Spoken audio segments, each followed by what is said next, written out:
So the two questions we're going to be asking is, why do you take your Harley Davidson to a registered Harley Davidson authorised dealer for maintenance and repairs? And question number 2 is, what do you expect to get when you take your Harley Davidson to an authorised Harley Davidson dealer for maintenance and repairs? So we're going to explore those two questions today, and we have a special guest to help us along the way.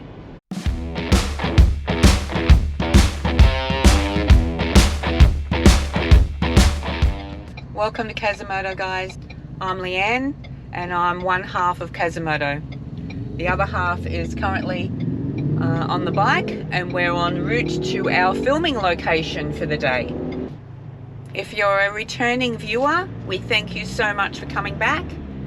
If you're new to the channel, welcome, and we really appreciate the support. Think about the common element as a motorcycle owner. What's the one thing that links all the brands together? So think about that, and we'll be back shortly.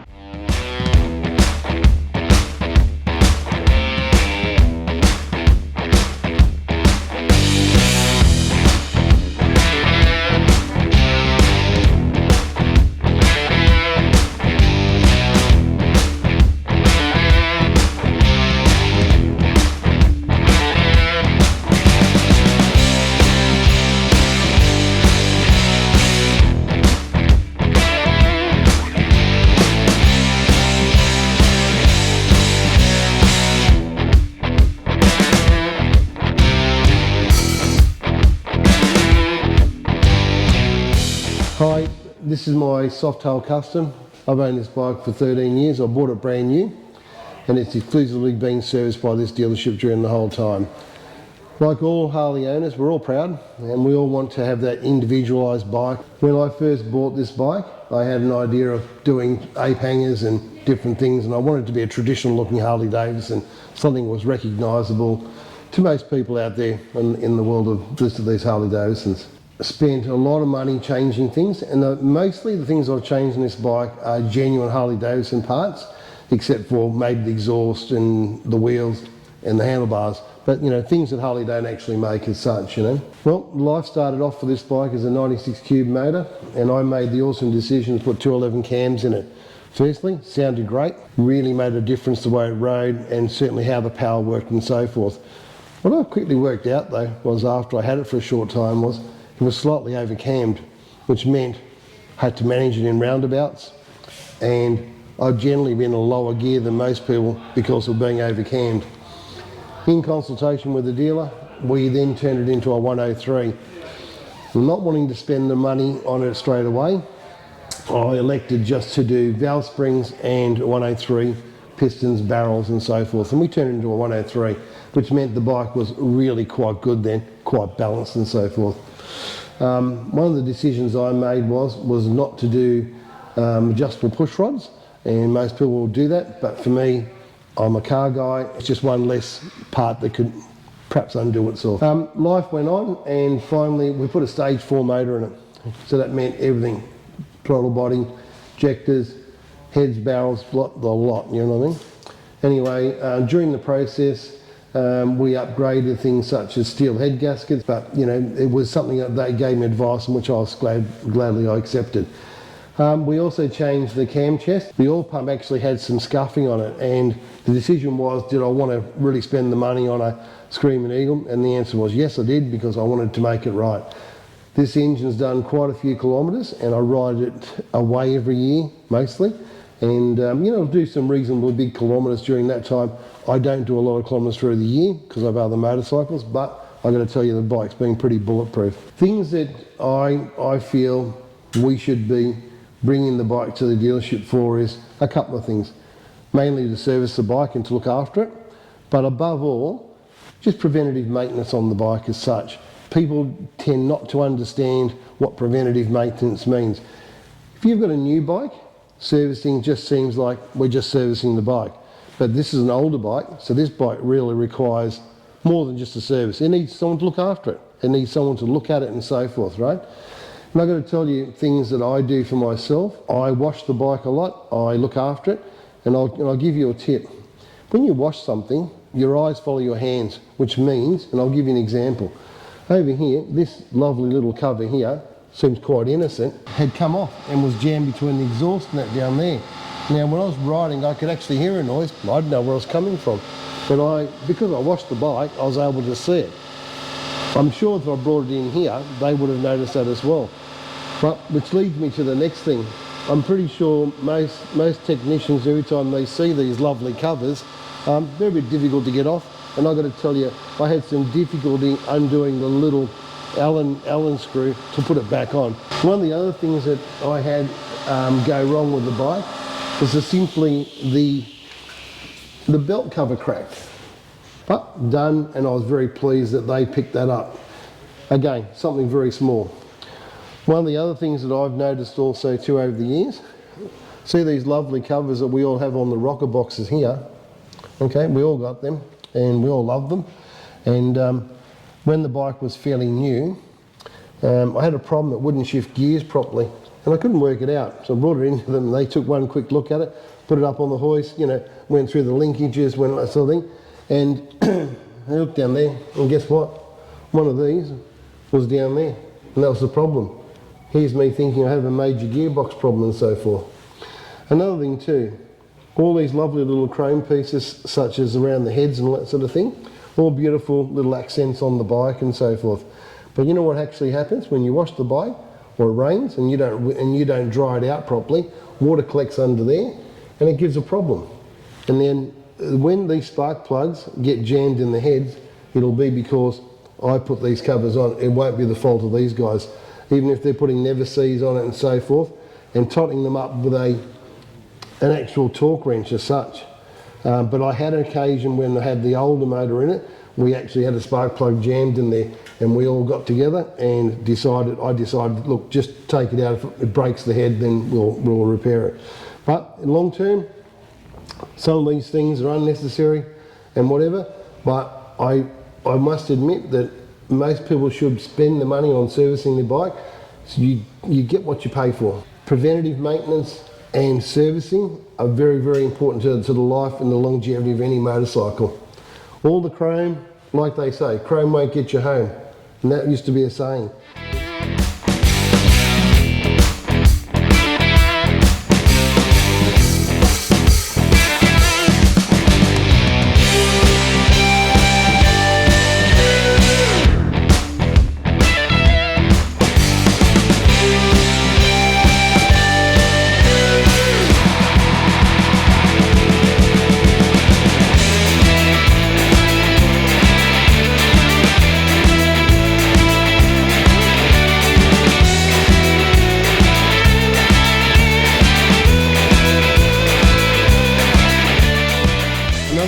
Important thing with motorcycling, probably something that gets neglected pretty much most of the time, and that is no one thinks about changing the brake fluid. And the dealer's going to say, oh, you know, you change your brake fluid. Most people think, no, I don't need to do it and whatever. Well, brake fluid is hygroscopic, and what it does is it can pick up moisture, and that can come from air and so forth and whatever. So in all fairness, the dealership can use this particular instrument here, which is a measure of what the moisture level is in the brake fluid. And if it fails, they can confidently say to you, you've got a problem. Another thing I want to talk about on this bike, because it's a bit older and it's had a fair bit of use, and if you have a close look you can see like a lot of chips and so forth on the chrome, lower forks and that. Recently I noticed a very small weep, and it finally blew an oil seal in the forks. So I brought it in and they assessed it and said, yep, we're going to do fork seals. And I get a call and they said to me, want to come and have a look at the fork tubes. They've got some damage on them and it could create a problem and it might not. For me personally, they told me that the fork tubes had some damage on it. I didn't even come down and have a look at them. I just said, yep, go ahead and do them. But that's what you have to do when the bike gets a little bit older, and that's the preventative maintenance. This is what's going to give me the opportunity to ride this bike for a long time. Everyone talks about a bike for life. I think this is my bike for life. In my younger years, we would have had to sell something to buy something. But in this case here, I don't have to sell this bike, so I probably won't sell the bike.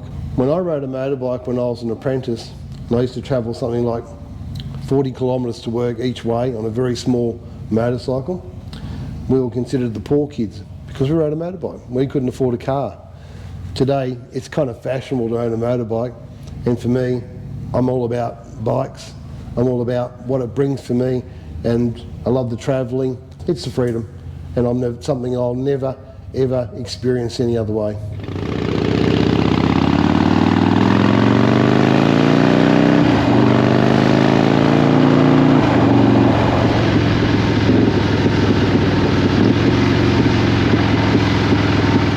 Andrew, thank you for being part of the Quasimodo family, and definitely part of Pottsy and my family, as you have been for some years.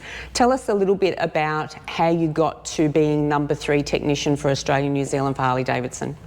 So first off, you've got to become a master tech. Yep. So that requires a lot of online training, plus I think it's 7 instructor-led training over at the head office. So that was the first criteria, was to be a master tech.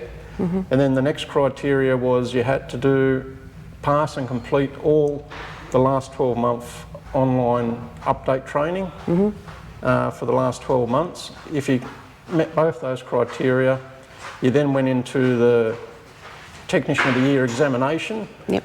The top 3 of that passed that examination went through to the Harley head office for the grand final, which was a range of practical tests on the day.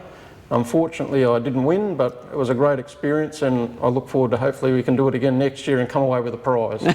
Definitely, you're still a winner for us. So I think just the achievement itself is definitely one that we're very proud of you with, and I'm pretty sure the dealership is very proud to have a master technician, definitely #3 in Australia and New Zealand, in the dealership, in the local area, and servicing the customers. It's awesome. Yeah, no, thank you. So the next obvious question for me is, how did you get to where you are today? How did you get to working on bikes? Because I know you've come from cars, but you tell us a story about how you got to bikes. So I decided when I was very, very young that I wanted to be a mechanic. I just loved all things mechanical, and I think Dad sort of instilled that in me from a young age. We used to attend a lot of car shows and whatnot. So from a young age I wanted to be a mechanic. That's all I wanted to do. I hated school, so Mum and Dad basically said, if you can get a job, we'll let you leave in year 10. So there I went. I tried a long process of trying to get an apprenticeship, but finally I found one at a big multi-brand car dealership, and I ended up working there for just on 12 years, I think, before I decided that motorbikes is where I wanted to specialise. So the next dream was to be a Harley mechanic. That was my dream job, but I couldn't find one, so I ended up taking a job at a multi-franchise Japanese motorcycle dealership, and I was there for about 3 years. And I quickly learnt that it's a big step to go from cars to bikes, and I had a lot to learn. They're very different to work on, so that was a steep learning curve over those 3 years. And then I got a phone call offering me my dream job at a Harley Davidson dealership, and 14 years later I'm still living the Harley dream. Andrew, you've said that 14 years at a Harley dealership, which is phenomenal, and your career up till now has been fantastic. Obviously, career successes are difficult. We all know that we all have careers, and it's difficult to sustain that sometimes. I think we rely on people, we have role models, we have people that we look up to, and definitely having that, capturing that passion that you have with motorcycles, like you said, and having that as your job is obviously a dream come true, like you said, and one that's very rare. Well, who has been a pivotal person in your life, or a number of people in your life that have led you to where you are today? So mentors, people that have helped you along the way. Obviously your parents, I'm sure, will be very high on the list, but people that have got you to where you are today.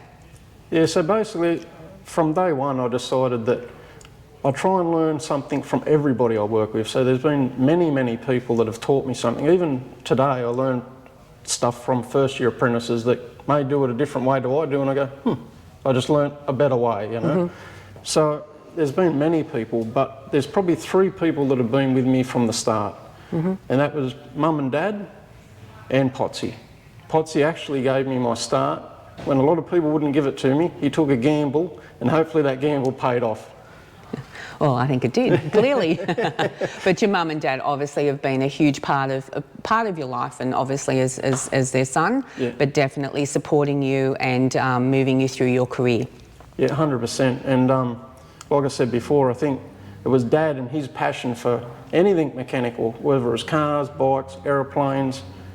It was him that sort of instilled that passion from an early age. I think that I wanted to learn more about how these machines worked and how I can fix them.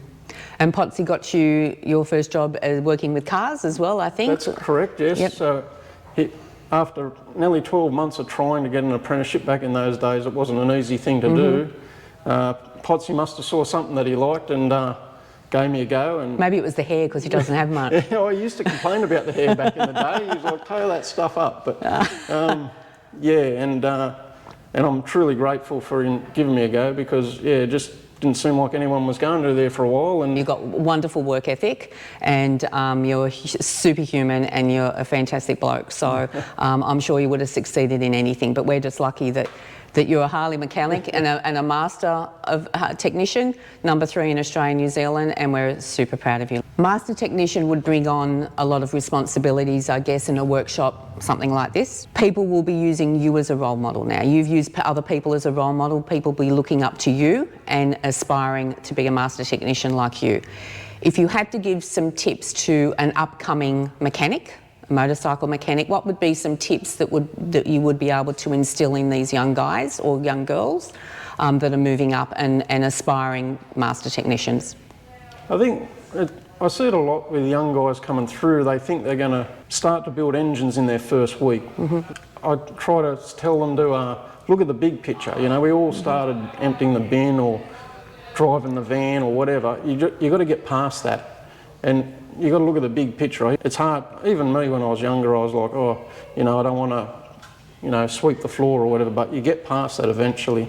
The other thing I think is very important, especially for motorcycles, is they're different to cars. You can see everything on the bike, so a keen eye for detail is very important. If that's a great asset to have, is an eye for detail. So you've been doing this for a lot of years, both cars and bikes, as you've said. What would be the most challenging situation that you've had, car or bike, that you thought, oh my God, why do I do this? Has there been a challenging situation? Probably the most challenging... And hopefully it's not this bike. Definitely not this bike. Probably the most challenging jobs you can get is electrical problems. Some of those electrical problems can take hours, if not days and weeks sometimes, to find where the actual issue is. The other thing I see a lot is people trying to do the work on their bike themselves. At the beginning of the video, Leanne asked 2 questions. Why you bring your bike to a Harley dealership? And what do you get in return for bringing it here? What are the rewards? And what we get in return for bringing it to the dealership? Andrea, I was just wondering if you could just run us through the whys while we do bring our bike to the dealership. We have the latest up-to-date software, we have the factory-backed tools, the latest training, warranties, recalls. Okay, Andrew's just explained to us the whys, but I'll tell you what I expect when I bring my bike to the dealership. I mean, firstly, I have great trust, and that's something most Harley owners, you know, are going to want to have. Everyone's worried about their bike, but I have trust in the dealership. I have trust in what Andrew does and what they can do for me with the bike. Looking after it, servicing it properly. Maintenance is probably the big thing for me. Preventative maintenance, because the bike's getting a bit older, and these guys have been able to do that for me. I have never left here unsatisfied with any of the work that's been done. I bring up to 3 motorbikes here a year. This one, our son's bike, and my other Harley Davidson, my night rod. It is a really great experience, and I think that's what you got to have. So Gary's answered the question of what you expect when you bring your Harley to a Harley dealership. As a technician, these are my thoughts of what you should expect. We have highly trained technicians, we have a passion for motorcycling and the brand Harley Davidson. So our job is to ensure your bike is performing at its peak.